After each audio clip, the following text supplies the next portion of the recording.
Ellas son maestras jubiladas, enamoradas de su profesión, eligieron esta profesión de manera totalmente vocacional y vamos a hablar de educación con ellas, vamos a conocerlas y a recorrer un poco su vida. Son Mari Aguerre y Sonia Jiménez, bienvenidas a las dos. Se jubilaron hace años, pero siguen vinculadas a la educación, como decía Vale, integran la Asociación de Jubilados y Pensionistas Escolares que está cumpliendo 100 años. Cuéntenos un poco qué hacen. Yo me tomé el atrevimiento de decir que lo eligieron de manera vocacional, porque uno siempre piensa eso sobre las maestras, ¿no? Es verdad ¿Fue así? que se piensa, pero no es tan cierto. Ah, mira, contanos. Te cuento, yo elegí la profesión de maestra porque era la única que podía hacer en mi pueblo, que es Florida, en mi ciudad, perdón. Pero la verdad que a pesar de no haberla elegido, fue una elección excelente porque he sido muy feliz los 40 años que trabajé en la docencia. Así que después te enamoró. Muy, muy feliz, sí, la verdad que sí. A lo mejor si lo hubiera elegido vocacionalmente no la habría disfrutado tanto como me sucedió en realidad, pero no la elegí por vocación. O Mira. sea que estamos todos a derribando tiempo. mitos, ¿Eh? porque yo Claro, hubiera dicho lo sí. mismo que Leo, Claro, ¿no? pero Por- pasa- para justamente estar atento y todo, hay que tener una paciencia, algo especial, no es para todo el mundo. No, la verdad que es difícil porque exige vocación. Claro. Claro, pero pasa Exige- eso mucho con pero- la gente del interior, o sea, con las mujeres en el interior. Que era que la muchas única estudiaban, opción. Claro, y no tenían Sí. otra y Pero en mi caso te enamoró. Así. Y Sonia, Sí. en tu caso, ¿En tu ¿cómo casa? fue? no fue amor a primera vista, pero sí fue amor. Porque yo, de muy niña, mi madre era maestra y yo vivía encantada viéndola trabajar cuando preparaba sus tareas y siempre dije que iba a ser maestra. Y yo soy del interior. Y cuando terminé ese año de escuela nos vinimos para Montevideo, hice el liceo y ahí cambié de orientación. Me fui para el lado de la medicina, hice bachillerato de medicina, pero después, obviamente, volví al magisterio. Volviste al primer amor. Volví a digamos. mí, sí. Está muy bien. Totalmente Bueno, yo vocacional. les comentaba esto de que ustedes integran la Asociación de Jubilados y Pensionistas Escolares que está cumpliendo 100 años. sí. Cuéntenos un poquito qué hacen por ahí. ¿Perdón? Cuéntenos un poquito. Sí, ella te va a contar de la fundación Bueno, de la institución. en la Asociación de Jubilados y Pensionistas Escolares, como tú dices, está cumpliendo 100 años. Y estamos empezando a celebrarlo con dos eventos, ¿no? De diferentes características. Es una institución que se surgió allá por el año 1919 y Exactamente, la idea el de 13 un de grupo julio. de pioneros, vamos a decir, que lucharon, trabajaron, se nuclearon y llegaron a concretar el sueño de crear esta institución. Que es la asociación de jubilados más antigua del Sí, Uruguay. es de las más antiguas. Es la primera. Claro. Surgió como un gremio, vamos a decir así, porque nucleaba personas de la misma profesión, en este caso maestros, y también como sindicato, porque todas las digamos, diferentes de ahora, ¿no? Se bregaba por el bienestar, no solamente económico, sino también en general de los maestros que se retiraban de la educación primaria, en Montevideo primero, y luego se extendió al resto del país. Bien. Ustedes hace años que están vinculadas a la educación y hoy hablábamos más temprano, incluso cuando arrancaba el programa, si maestros eran los de antes, en qué cosas ha cambiado desde el punto de vista del maestro la educación cuando ustedes eran más jóvenes hasta el día de hoy. ¿Cuáles son los principales cambios que notan? Además, Y los cambios fundamentales tienen su razón de ser en el cambio de la sociedad, en el cambio del ambiente en que vivimos. Entonces, una maestra ¿pero cuáles rural, son esos cambios, por ejemplo? los cambios ambientales, por ejemplo, las comunicaciones. Claro, una maestra rural ya no Una está maestra aislada. rural tenía que cruzar un arroyo para llegar a la escuela, tenía que... Y en cambio ahora, con los medios de transporte y las vías de transporte que han mejorado, que han crecido, la situación ha cambiado desde ese punto de vista, ¿no es cierto? Y el plan Ceibal cambió, fue revolucionario con respecto a la impronta de las maestras y los maestros. Por supuesto. La tecnología en la educación la ha dado vuelta. No sé, yo pienso que tiene una parte muy, muy beneficiosa, pero que tampoco tenemos que confiar totalmente en la tecnología y abandonar otros aspectos que son muy importantes respecto a lo formativo, ¿no es cierto? Que sea una herramienta que sume, entonces. Es una excelente herramienta, pero no puede Y no puedes quedar ser la aislada. única. Claro. Nosotros le estamos preguntando a la audiencia por su experiencia escolar, si es que la tuvieron durante la dictadura.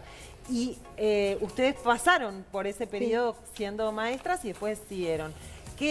¿Cómo era esa época? O sea, ¿era una época particular? ¿Se vivía de determinada manera? O sea, había... La época de la docencia en ese periodo cambió en algunos aspectos, pero no en la parte programática. Ujú. Sí, había ciertos requisitos, se cambió inclusive hasta el programa.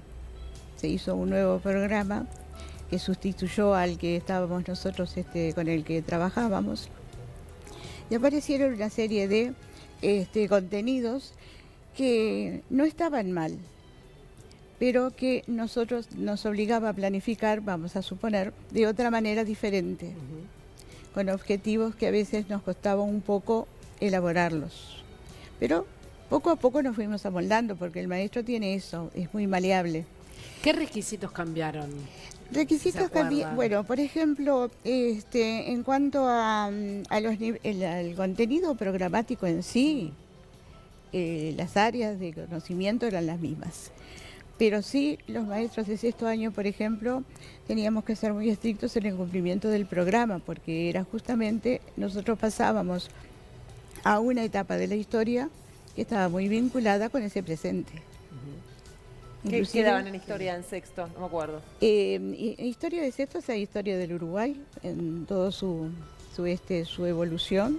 Cambió un poco también, por ejemplo, la figura de Artigas. La figura ¿No? de O sea, Artigas tomó otra la relevancia. figura de Sí, Artigas gran fue más relevancia. relevante. Inclusive, por ejemplo, las fechas patrias, nosotros las conmemorábamos en el día y en la fecha. Todas las fechas patrias, desde el 19 de abril hasta el 25 de agosto. Claro. Sí, en ese sentido, sí. el cambio es... Pero ¿no sintieron que había como una presión, Claro. no solo de los contenidos, también de la forma? Yo como alumna Sí. sentía que había cuestiones que no me parecían como un centro de enseñanza, sino más vinculado a otro tipo de establecimiento. ¿Les pasaba Sí, eso como maestra? había mucha presión, te digo más. Yo estoy jubilada de directora de enseñanza. Bueno, estoy jubilada de varias cosas, pero estoy jubilada de directora de escuela de segundo grado. Y teníamos, ¿cómo decir?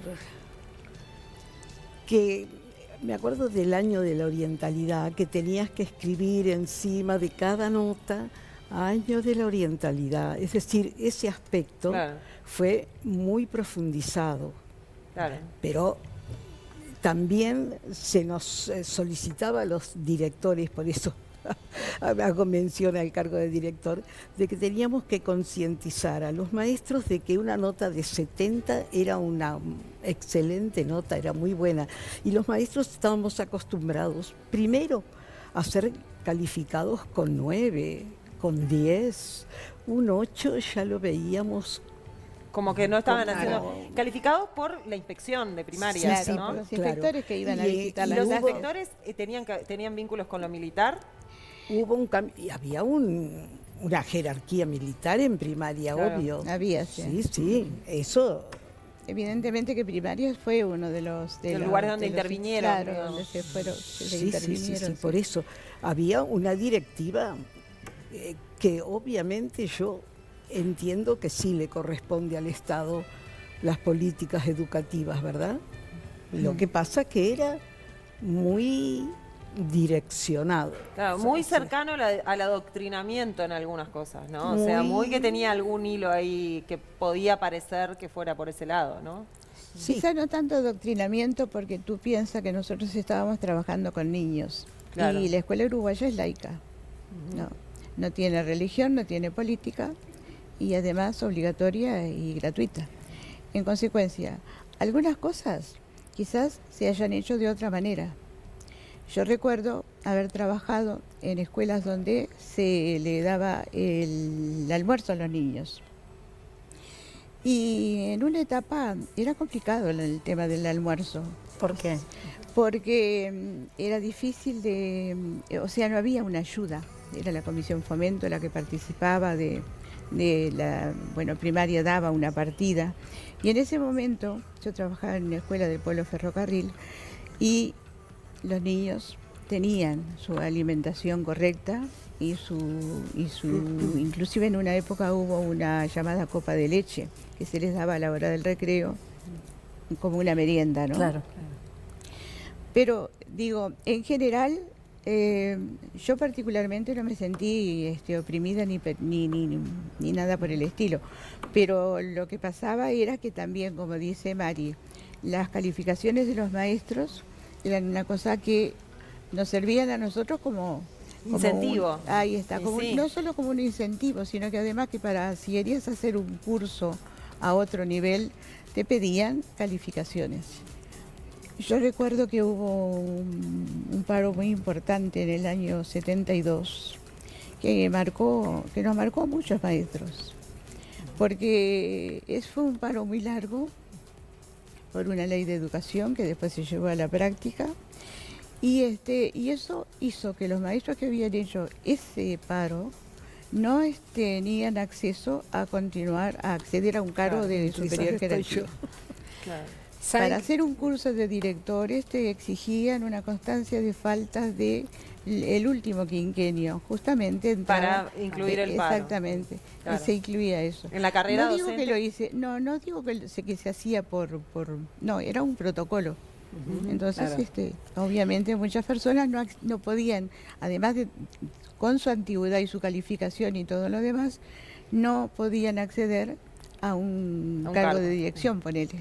Saben que desde O que a un arrancamos curso para dirección. el programa estamos consultándole a nuestra audiencia que nos cuenten de su experiencia, si fueron a la escuela o el liceo en época de dictadura, qué recuerdos tienen, qué anécdotas, y nos están llegando un montón de mensajes que estamos compartiendo en nuestro Zócalo, que es eso que ven por aquí, y quería compartir uno de todos los que nos llegan con ustedes. Dice Alicia que fue al liceo en esa época con mucho miedo porque le revisaban los cuadernos, los libros y los long play que se los llevaban en la mano. Si los chicos tenían pelo largo, puntos suspensivos. Las chicas mini, puntos suspensivos. Vivíamos con miedo hacia nuestros propios compañeros, porque si alguno era de izquierda y hablabas con ellos, los de derecha ya te fichaban y bueno, vivían conmigo esa etapa de la adolescencia. ¿Ustedes veían que sus alumnos se cuidaban? En la escuela no. A nivel es primario otro no nivel. ocurrió inicial. eso. A nivel de primaria no ocurrió eso porque estábamos trabajando con niños. Claro. Eso pasó a nivel del liceo, que eran muy exigentes. Sí se exigía mucho la vestimenta del maestro en cuanto a la presentación. Aunque No tenían túnica encima igual. Sí, no teníamos túnica y encima igual, pero de cualquier manera. El corte de sí. pelo en los hombres, ¿no? Claro, el corte de pelo en los varones. Los varones no podían Sin tener barba. barbita. Claro. Sí. Y además el tema en el caso de los de secundaria, digo, ¿no? El cabello no podía estar Tocar el cuello de la tocando camisa. el cuello de la camisa. Sí. Exactamente. Muy bien. Bueno, Mari, Sonia, ha sido un placer, un gustazo charlar con ustedes. Gracias por compartir estos minutos con nosotras. No, Bueno. para nosotros ha sido una gran oportunidad de mencionar el centenario de la institución Sí, que claro. tanto queremos y por la que tanto hemos trabajado tantos años. Yo estuve 9 años en la presidencia y ahora la antorcha la tiene Sonia. El tema nuestro, ¿sabes cuál es? Que Bien. somos un núcleo de maestros que además tenemos filiales, o sea, comisiones delegadas en el interior.